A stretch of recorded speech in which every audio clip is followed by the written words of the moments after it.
Ladies and gentlemen, welcome back. This is episode number 14 of the Coarse Podcast. Thank you for joining me this evening. I am Shawn Rosler, your host, the founder of the Coarse Podcast, your guide to all things culinary for the next 30, 45, who knows, maybe we'll get crazy, 60 minutes.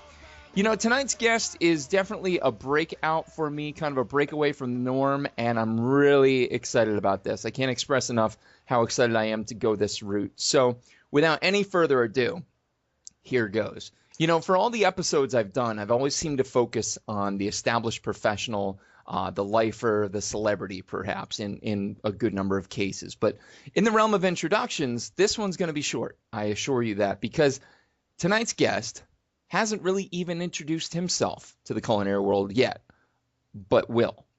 The enthusiasm, the youthful energy, combined with a giving soul as he's active in numerous community outreach programs tells me this kid is cut out for not just food, but for hospitality. And if you listen to the last episode, you know how important the hospitality part of things is. He's got his whole life and career ahead of him, and honestly, that's a hell of a place to be. Ladies and gentlemen, and everyone in between, my guest this evening, student at the Culinary Institute of America, Hyde Park, a 2016 pending grad, a member of the American Culinary Federation, and manager of Shoes Pizzeria in Valparaiso, Indiana, soon to be Chef Adam Shoemaker. How are we doing this evening, buddy? Good. How are you? Good.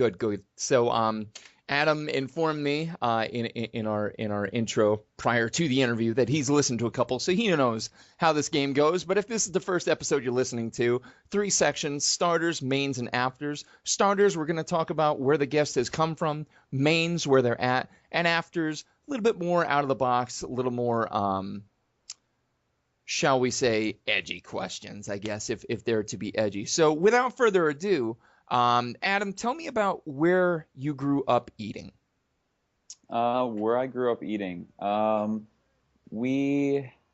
first part of my life, my mom's a very good cook, so I grew up eating at home, just whatever she would make. I'm from Valparaiso, Indiana, which is a smaller town in northwest Indiana, so we had a lot of, meat and potatoes, but my mom's kind of a foodie in a way. Before foodies were cool, so she always was making new things, and it really inspired me from a young age to want to be able to cook.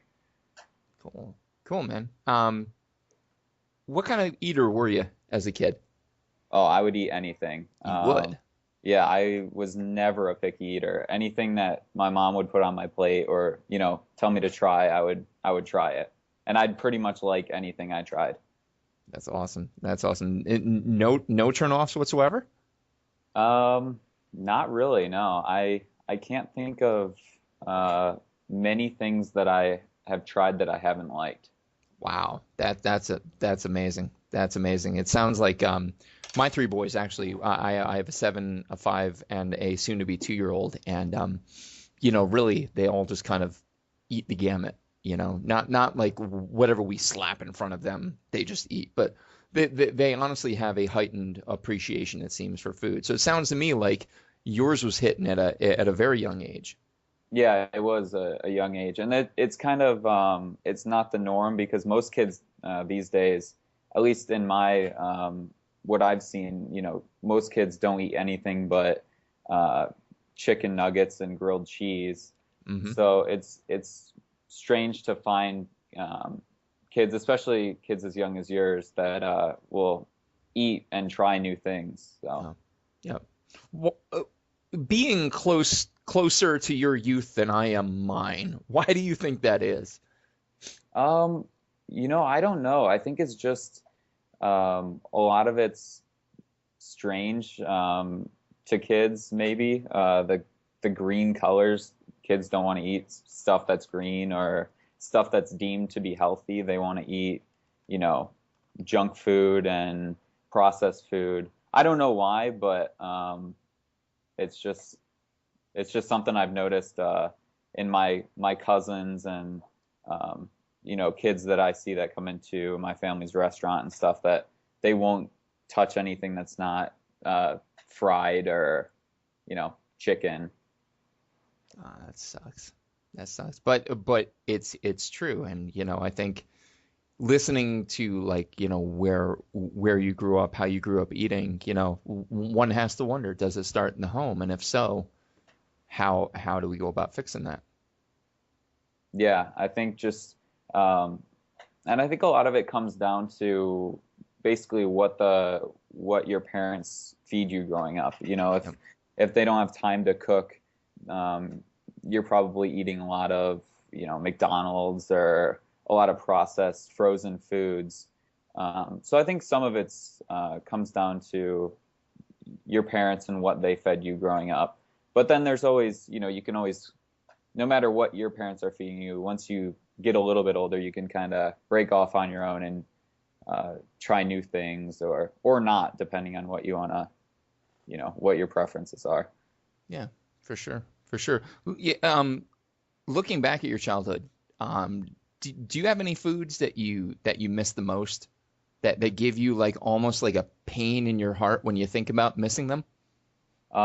Definitely my grandma's, it was like a chicken gravy. It was almost like a thickened chicken noodle soup without the noodles. And then you serve it over biscuits and mashed potatoes. And it was just, oh my gosh, it was so good. Mm, So just, every time I go, every time I talk to my grandma, I tell her, that's one thing that I really miss from my childhood. That hmm every time she would come and visit or I'd go to her house, she'd make sure she made that, no matter if it was, middle of winter or middle of summer. hmm And Just doing what you're doing now, I mean, you have to realize what heavy praise that is probably for her and will be for you someday, you know, based yeah, based on what you're making, because food, I mean, food is the core nurturing agent of us all. And, I'd certainly, if I was your grandma, I'd be flattered. I'd be making that for you every time I saw you. So definitely, definitely. Um, any other foods on the sentimental front? um, really pizza too. I grew up pretty much every Friday night going out with my family and friends to go eat pizza. After a long week of school and my parents were working all week, so we'd kind of take Friday night and go to the local pizza place, and they'd have some beers. Me and the other kids, would have pop or something like that, and just Mhm. sit around and visit and enjoy the pizza that we ate. And so I definitely missed that once, when I came to college, and even before that when we opened our own pizzeria. Instead of going out for pizza on Friday nights, I would be the one, with my dad making the pizza for other people to enjoy on a Friday night. So, but yeah, pizza definitely brings back a lot of memories of my childhood. Nice.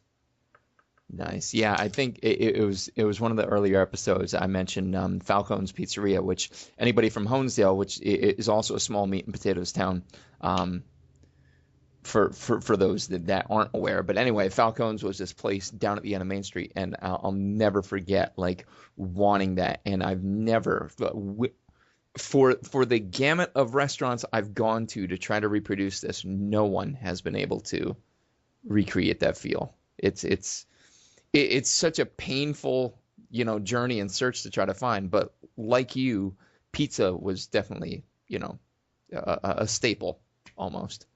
Yeah, and sometimes you'd go and get mediocre pizza or anything, but the company would always be there with your family and friends. So Yep, that was the most important part. absolutely, absolutely. Um, growing up, who would you say um, crafted you into the foodie you are today? Who is your greatest culinary influence? Um, I would, ooh, that's a hard question. I would probably have to say my grandma who makes the chicken gravy, and my mom and Emeril Lagasse. He was growing up. I never watched cartoons. The Food Network or the Cooking Channel was always on. So and Emeril was my favorite guy to watch. So he definitely inspired me a lot. And I would. yeah, what a great generation to grow up in that you came up with Food Network. Hmm. You know, Yeah. that's huge. I mean, I think that made it accessible.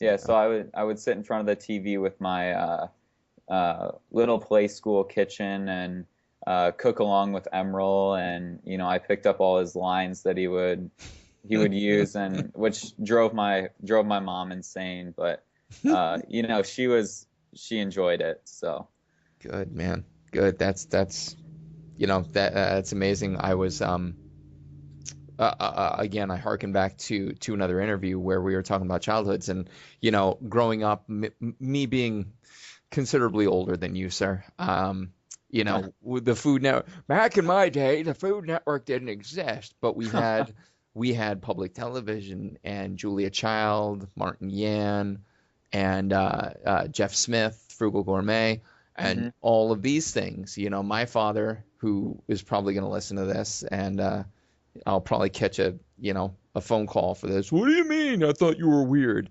But I'm sure down deep, my father, the more athletic military guy, thought, what the hell's wrong with my kid? All he wants to do is watch cooking shows. And, it turned in now, I didn't go to the CIA. I'm not doing your route, but, food has stuck with me, all along. Food for the sake of more than food. So, but again, like what a cool influence that, Emerald, and I think Emerald's got a lot of industry haters. And I think one of the best things he ever did was to walk away from Food Network and to do the interview he did with Tony Bourdain. Did you see that at all? no, I did not actually. All the facade comes down, and here's this guy that, honest to God, Adam, you could be shoulder to shoulder with in a kitchen someday. Just a regular, run-of-the-mill, wants to put up a good plate. And it was one of the most humanizing things because, like your mother, I think there's only so much we can handle the catchphrase. Yeah, she Today. got tired of me, screaming "bam" every time I'd pull out the plastic food to play with. So I think for a while in my childhood, she cut me off from watching Emerald just to spare herself a little bit. A little detox. A little Yeah, detox. exactly, No, exactly. Emerald Lagasse, I even, and I cringe a little bit when I say Rachel Ray, but I'll throw Rachel Ray in there and your Bobby Flays and all that. The celebrity chef, while I think now we're on the downside of the mountain, like now the celebrity chef, not that good of a thing, certainly made food more accessible, and certainly inspired you apparently to be where you're at. Yeah, yeah. That's awesome. That's so cool. So you're this young kid with your Fisher Price kitchen, rocking the Emerald. When was it that it all became clear to you that food was going to be more than just a thing that you eat? It was going to be your life.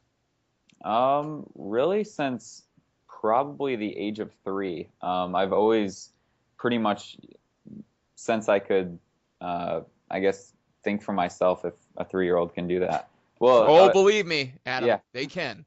They So, can. so yeah, it was very young. I knew I wanted to be in the culinary industry. So, and then, but I didn't actually, kids can dream and do what they want to say, what they want to do, and everything like that. But then when I actually knew I wanted to was when my parents opened our restaurant when I was in 8th grade. So that was my first taste of it, and that's when I knew for sure that's what I wanted to do. Because before it was all, what you see on Food Network and what you see when you go out to eat. So it's definitely a lot more glamorous when you see that side of it than opening a restaurant and doing all that side of stuff. Mhm. So, but even after seeing that, yeah, I still wanted to go down this path. Yeah. Yeah. I mean, it's a labor of love for sure. You're not gonna, for any aspiring culinary student, listening from all the Top Chef alums, from the Food Network guests that I've had on, like you're not gonna get rich quick. You're gonna walk in a kitchen, you're gonna take your licks. Actually, Check out episode 13 with Crystal Fox. She's a girl I went to college with, but we were just discussing this, how there's this expectation, and it's common really anymore. Whenever I would get interns, I work in IT, but they'd expect to make the 5 to 10 year salary day one. They'd expect to have the perks day one. You got to go in, you got to peel a shitload of potatoes. You got to go in, you got to, set up X, Y, and Z of me's, and like you need to have that humility. And I think, God, Adam, you've got a hell of a setup there, having come from setting up a restaurant, having seen that, having seen what the reality is. So 8th grade, man, that's a good age. That's a good age to figure it out. But just the fact that you were doing the Fisher-Price thing with the Emerald is, a great sign. And of course, now I'm kind of parallel processing my own kids. What are they playing with now? All right, does that mean that's what they're gonna do? I hope so. Except for the robot. Well, maybe. You need to stick some Fisher-Price food in front of them and see if they take an interest to it. Right. Yeah, they've got a kitchen in their playroom, but actually the 7-year-old now, I let him sidle up next to me, get his stool out, and a 7-inch chef knife and peppers, and he'll go to town. So wow, I think there's no time like the present. Don't give your kid just some little shitty paring knife. Let them have the big boys and let them go nuts. Let them learn the respect early. Yeah. Of course, when my kid gets cut and bleeds out in the kitchen, this is audio evidence that I'm a negligent parent. So that's phenomenal.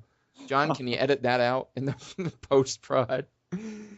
All right, cool. So that's, Adam, where you're coming from, how you got to where you're at today. And really, I mean, from 3 to now, which really that's not that many years compared to the person on the other end of the headphones, probably most people listening. But, you literally have your culinary life in front of you. That's massive. So when you're cooking now, today, present day,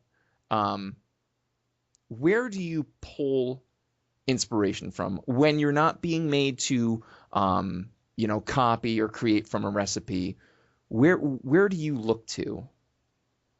A lot of it's, I'd have to say, I'm big on Instagram. I love looking at, Food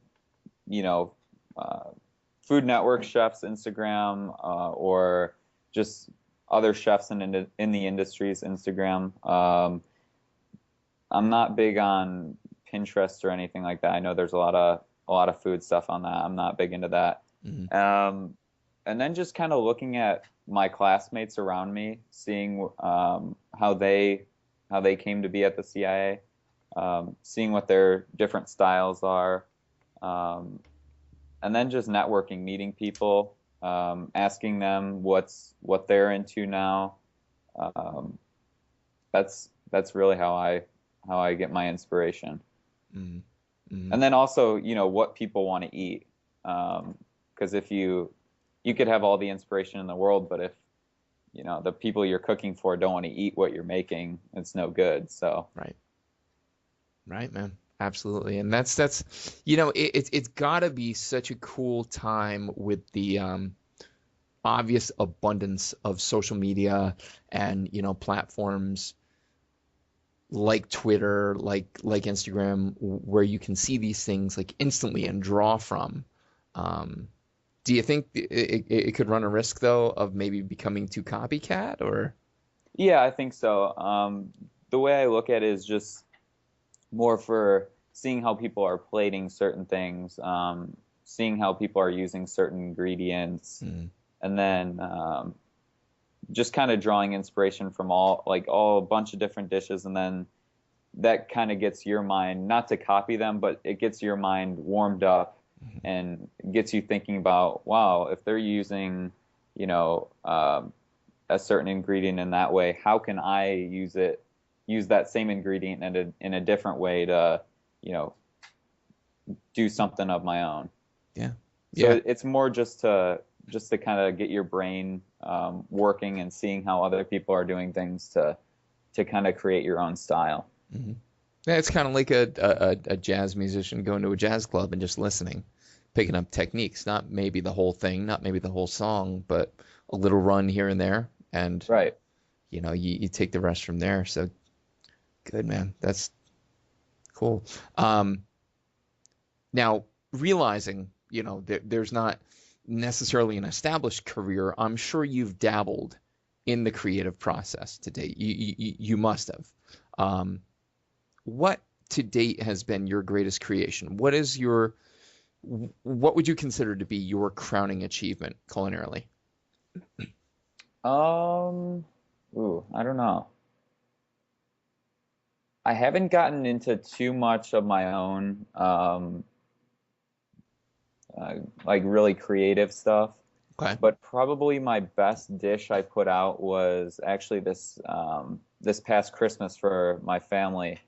We had a sort of a second Christmas once all my out of town family came up, and I did a roasted pork tenderloin with Cheshire sauce, garlic mashed potatoes, and roasted asparagus. And then I did a dark chocolate cake with a chocolate mousse and a chocolate ganache on the top. Jesus Christ, I'm in. So Sign me up. It's not necessarily creative, but it all came together really well, and everyone had a great time, and the food was good, and the company was good. So yeah, I wouldn't say it wasn't creative. You created it. That's plenty creative enough for me. Now, just real quick for the listeners not in the know, the sauce. What comprised that sauce?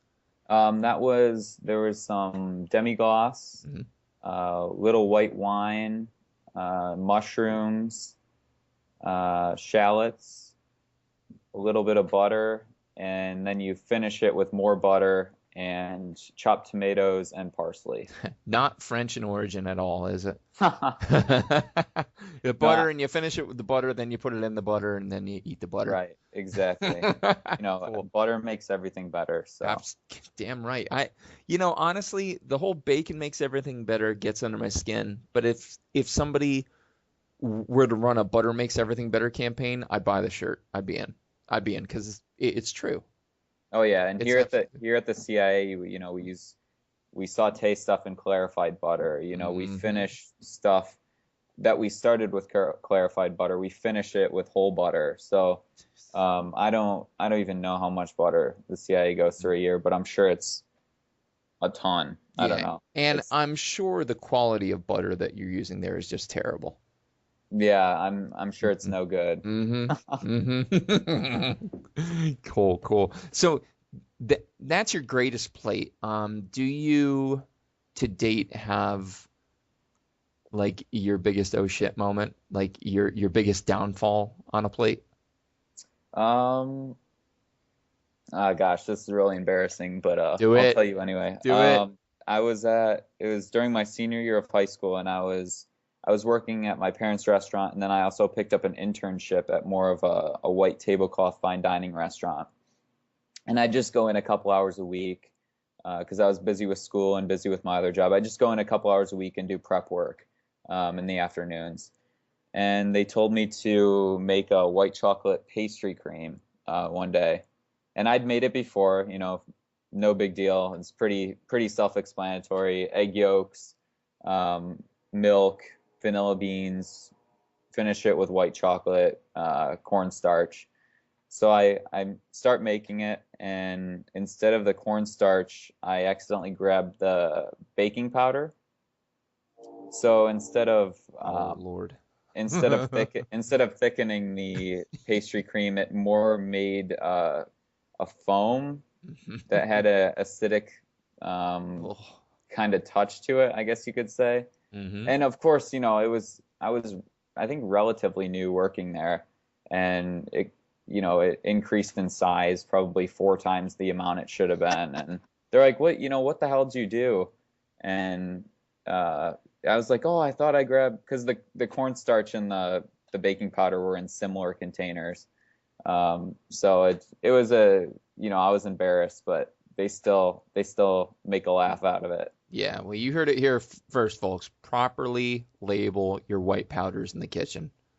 Yeah, super crucial. They might have been clearly labeled, but maybe I was just in a rush or something, and I grabbed the wrong one, weighed it or measured it out, and So then for a while the joke was, they'd hand me stuff and say, all right, this is the cornstarch, or, just being sarcastic and stuff. And then they came to my graduation party, and the gift that they got me was a box of cornstarch. Ooh. So Nice. I'll probably never make that mistake again. But That's it was definitely embarrassing, but now looking back, it's kind of funny. So good stuff, man. And unfortunately, that's not going to be your last, and it's none of our last. But that's a good story. So you know what? I'm gonna vote that it wasn't properly labeled just because you decided to share. So there you go. You heard it here first, folks. Looking at the food industry, and this is cool because you're in school for it right now, and like what a great mind to pick on this question. What do you think, or do you know, is the next big thing in food? What's coming up right now that everybody should be paying attention to?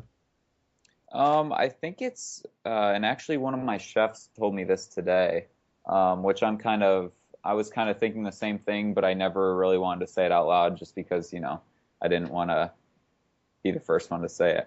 But I think you can start to see the whole food industry kind of get away from more of the molecular gastronomy and get back more towards classical French cooking. Thank God. I've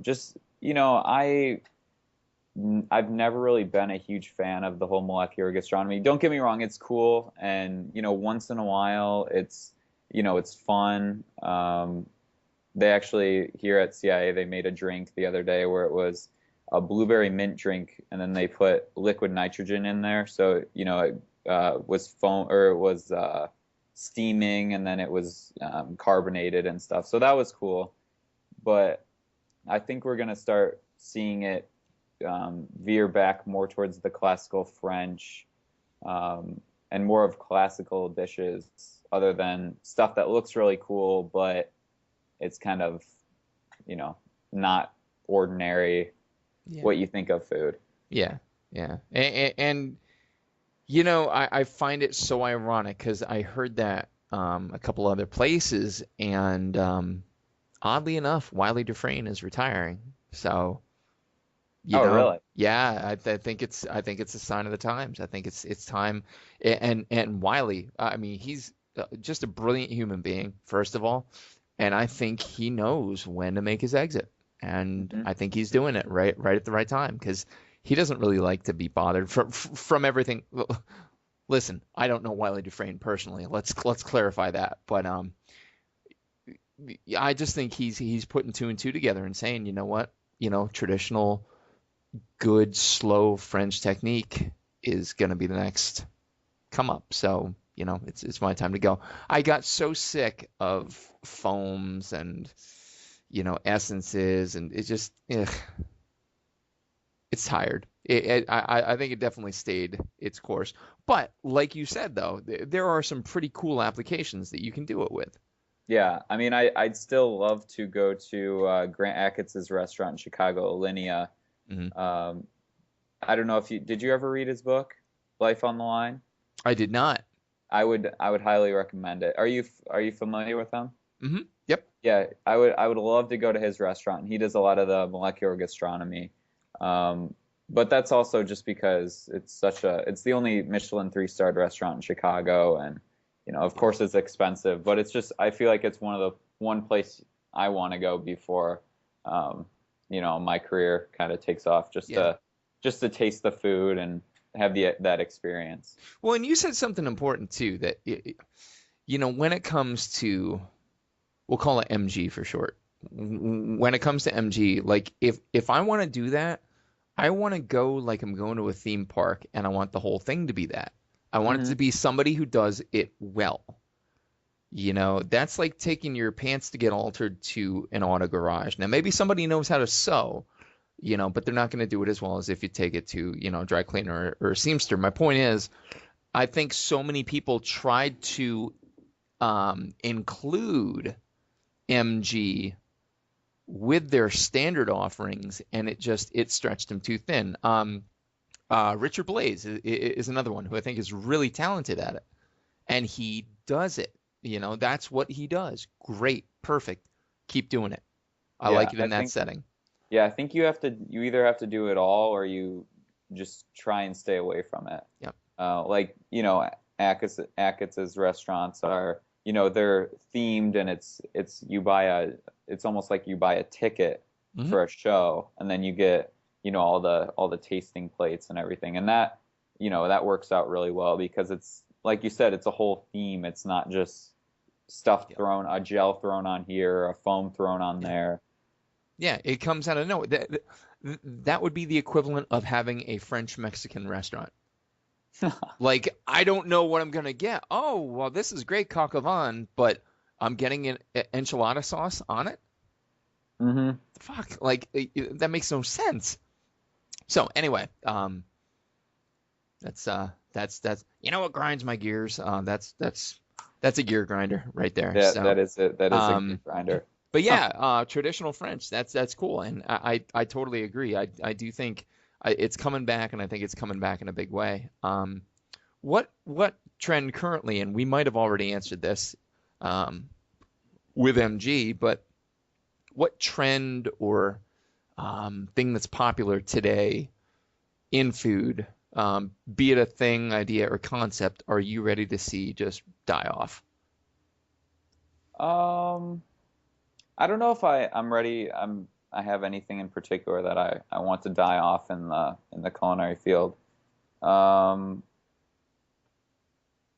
don't know. Just maybe people tone down the molecular gastronomy a little bit. But I don't know if I want to see it die off, but I feel like it's starting to get a little bit overused. And once you start overusing stuff, that's when, ultimately it's going to die off eventually.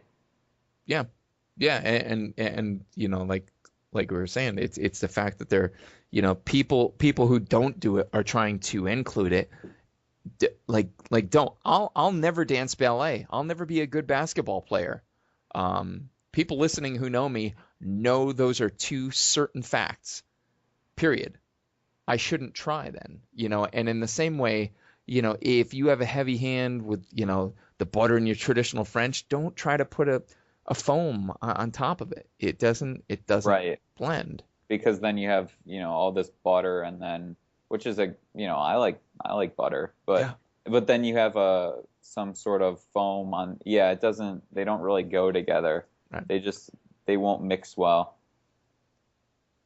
Mexican French restaurant. You heard it here first. That's what we're going with. Adam and I, that's going to be our first venture.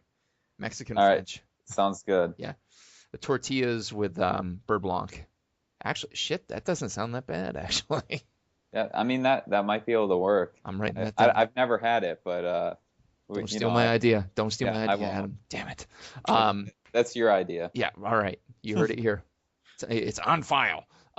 Career-wise, so this is usually where I ask guests, like, what's next for you? But let's think graduating, 2016. What do you want to do? Well, before a little bit before 2016, during our associates program, we have to complete a 15-week externship, and they have career fairs here at CIA, and they help you build your resume and write cover letters and all that stuff. So I'm actually starting in April. I'm actually doing a 15-week externship down at Pinehurst in North Carolina. I don't know if you're familiar with Pinehurst, but they do a lot of PGA Tour events. Yes, they do. I don't know if they have any this year, but I know next year, I think they're doing the U.S. Open in 2016. So I'll work down there from April till July. So that's going to be a lot of fun. It's going to be great working with the chefs down there, and it'll be nice to go somewhere where it'll be warm for the summer. Yeah, because if people listening are listening from down south, it's cold. It's really cold right now. It's not fun. My wife and our two oldest are in Florida right now, so I'm not happy about that. Yeah, it actually wasn't bad today.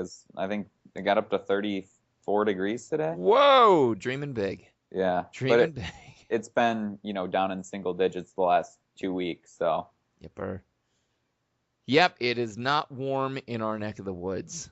No, but then after I graduate with my associates in 2016, I'm going to stay here and get my bachelor's in culinary arts management. So that's another 2 years of school. And then that way I'll have a business degree and a culinary degree. So it'll set me up for I think, a little bit better future. Yeah, absolutely. And certainly give you a bit more of the business proclivity as it pertains to a restaurant. Because what's the statistic on restaurants that go belly up like their first year of operation? It's really high. I think it's, I want to say, I don't know this for a fact, but I think 8 out of 10 go out of business in their first year. Christ. And then the ninth one will go out in the second year, and then I think one will make it. 10%, kids. 10%. Don't quote me on that. I could be wrong, but no, I it sounds really, really close. And I can't remember. I think like 80% was the number I was ballparking. So 80 or 90%, it doesn't matter. Listen to Gordon Ramsay. Listen to Tony Bourdain. Listen to what they have to say about the money aspect of it. Because you're not going to get rich quickly. You're going to be in debt for the first 5 to 10 years the place is open.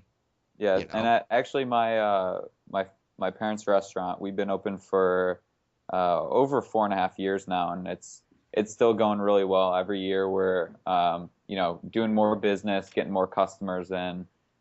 So we kind of broke that statistic, or we were the one restaurant that's made it this far. So the 10%, you should get a tattoo of that on your arm. 10%, babe. Oh no, my mom would kill me if I did. Sorry, Mom, if you're listening. That was my suggestion. I'm a horrible influence on your son, apparently. Cool. So that's the main section. Now the afters, we get a little more fringe. We get a little more out of the box thinking. So as I instruct all my guests, we've never lost a guest due to these questions, and I don't think I'm going to lose one, here and now. So no harm has ever come to a guest by answering them. So just kind of fly by the seat of your pants. So, Adam, I'm standing in your kitchen, be it professionally or at home, whatever. What music do I hear? What do you like to listen to when you cook? I love rap music. Anything that's popular. I love Wiz Khalifa. Current rap. Old rap, Vanilla Ice or Beastie Boys, or whatever's popular on the radio. If there's a catchy tune on the radio, I'll be listening to that too. But mostly rap. Right on. How's your mouth in the kitchen?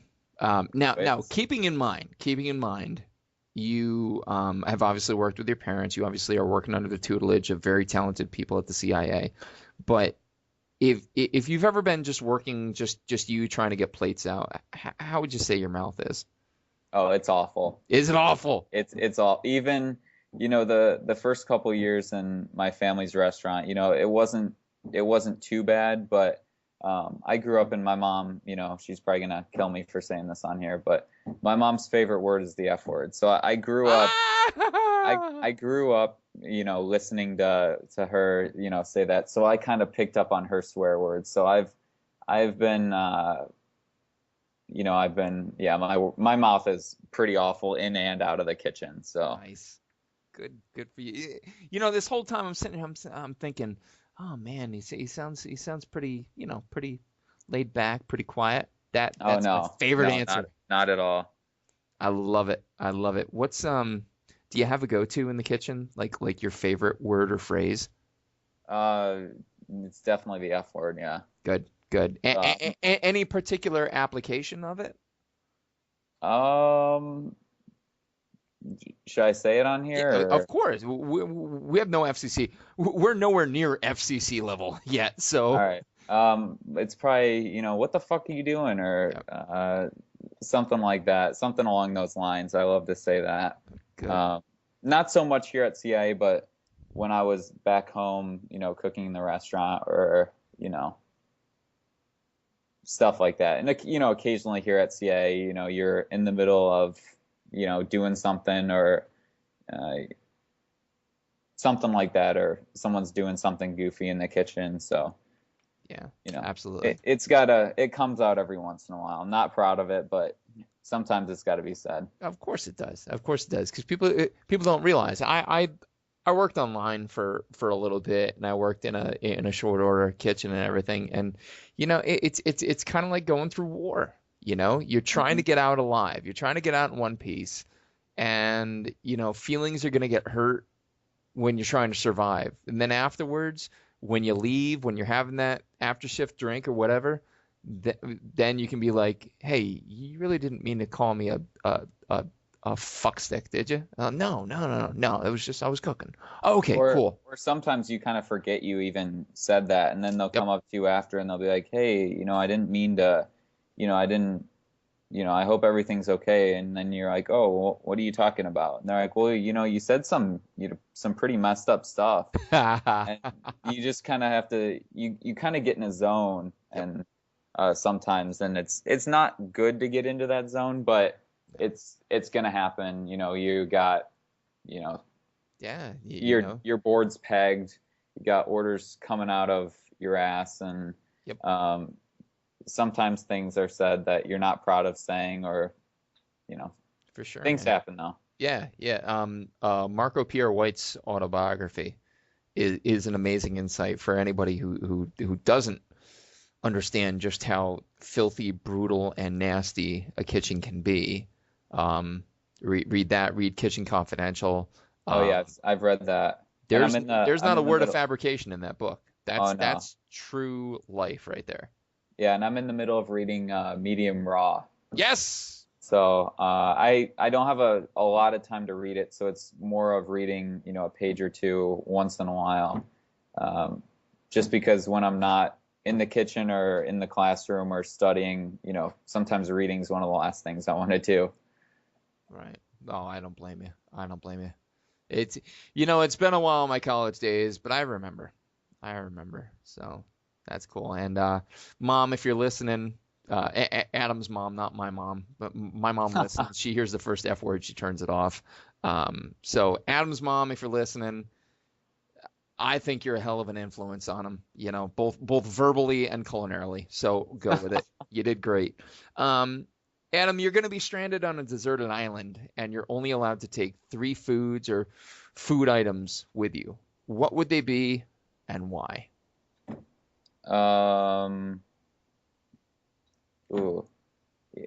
think I got to go with a cast iron skillet, just because there's so much you can do. You could make anything in a cast iron skillet, and it's going to be good. Mm-hmm. Got to go with probably some pizza, just because I love pizza so much. Mm-hmm. And you can eat pizza breakfast, lunch, and dinner. I mean, shoot, that's how I survived in high school most of the times.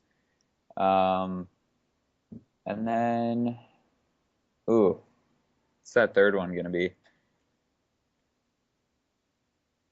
I don't even know what the third one would be. Probably my grandma's chicken gravy, just because Nice. it's just so good, and I could eat that 3 meals a day too. Awesome. And you know what?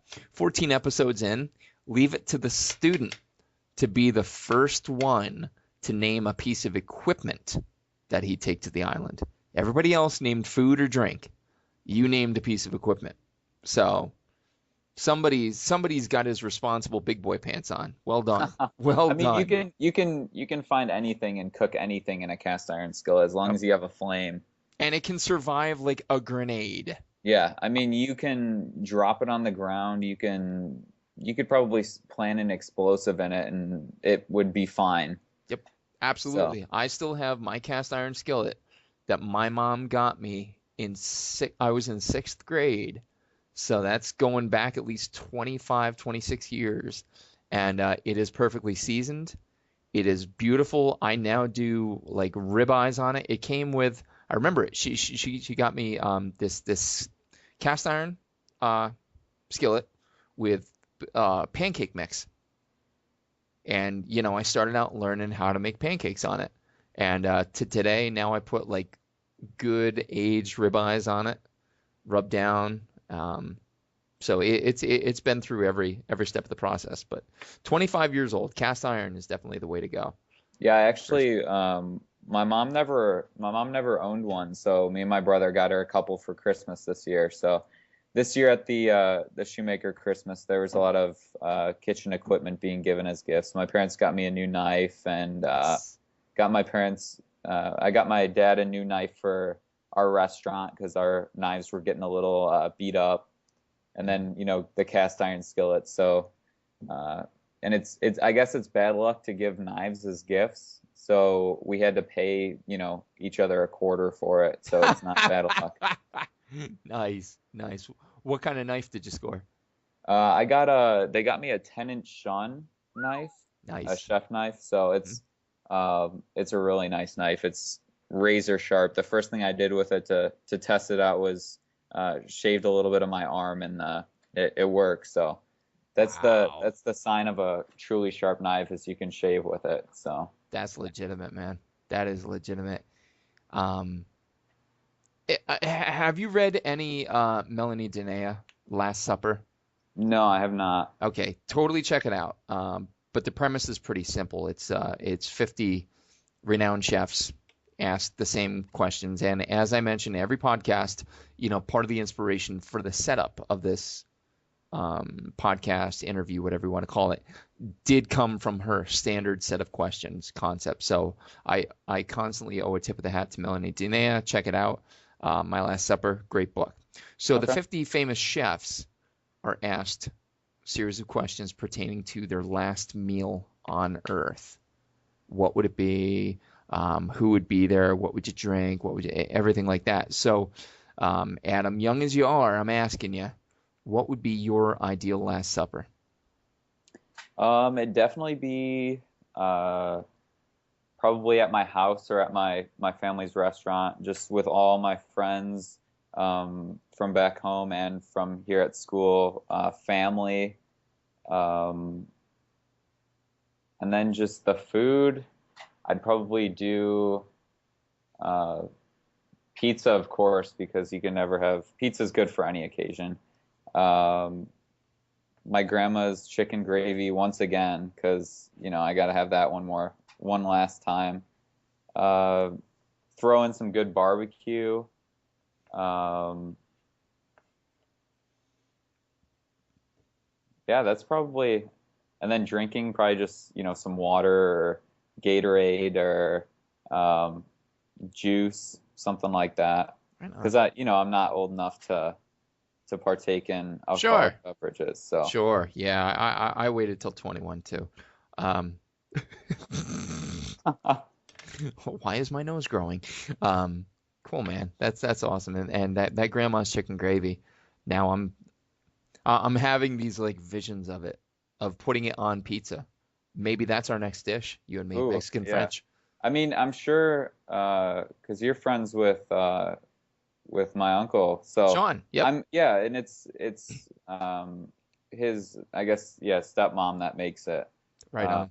So I mean, I'm sure you could probably ask him for her to make it for you sometime. Absolutely. Shawn Putt, if you're listening, next Dev Learn chicken gravy, make it happen. Please. And Adam, one last question for you, buddy. And it's the last one. And it's the simplest, but the most difficult to a lot of people. What is food to you in a single word? I'd have to say family. Just because really that's who I grew up with. Food, I ate with my family, cooked with my family, helped my parents open their restaurant. So yeah, food and family are just two things that I put together when I think of food. Decent. Yeah, there's something about the communal aspect of the table. And as I said in your intro, you clearly have a grip on the hospitality human aspect of the dining experience, and it sounds to me like your parents, and again, I'm assuming that they're listening, did a damn fine job of putting that on you, that it's not just something you put on your plate, shove in your mouth, and get energy from. It's soulful. It's family, like you said, man, and that's a great tie between. Great tie between. I think you're on your way to big things, kid. So thank you. That's the end of the interview, buddy, and I appreciate your time. I know being in school, I'm sure that's a busy time for you. Is there anything I can help you plug? Your parents' restaurant or anything like that? Yeah, Shoes Pizzeria in Valparaiso, Indiana. I don't know if any of your listeners are from there or around there, but definitely check that out. They're from all over the place, so you might be in good shape. And then my Instagram, ashui24. Got pictures of stuff I'm doing, food I'm making and tasting here at CIA, and when I go back home and cook. And other than that, no, I don't think any. All right, man. Well, again, that's Shoes Pizzeria in Valparaiso, Indiana, 219-476-7463. Check them out. I'm sure it is amazing. I'm just looking at reviews as we speak. Power of the internet. ShoesPizzeria.com. My wife loves them. I guess the pizza, and I enjoy the regular crust pizza and wings. Great customer service, family owned, and great New York style pizza. Listen, I'm flying out to Indiana just for this. Okay, so again, Adam, thank you so much. Ladies and gentlemen, this has been episode number 14 of the Coarse Grind Podcast. Our producer, Johnny Robinson, the Reverend Johnny Lamoria. Check out his new emerging, sure to be awesome, and that's not just because I'm going to be a guest on it, but maybe, podcast, Cinematic Pig's Feet, where we roast the living hell out of bad movies. I'm Shawn Rosler, your host, your guide to all things culinary. Check out episode 15. Should be coming out sooner than later. And we'll talk to you soon. Take care. Retour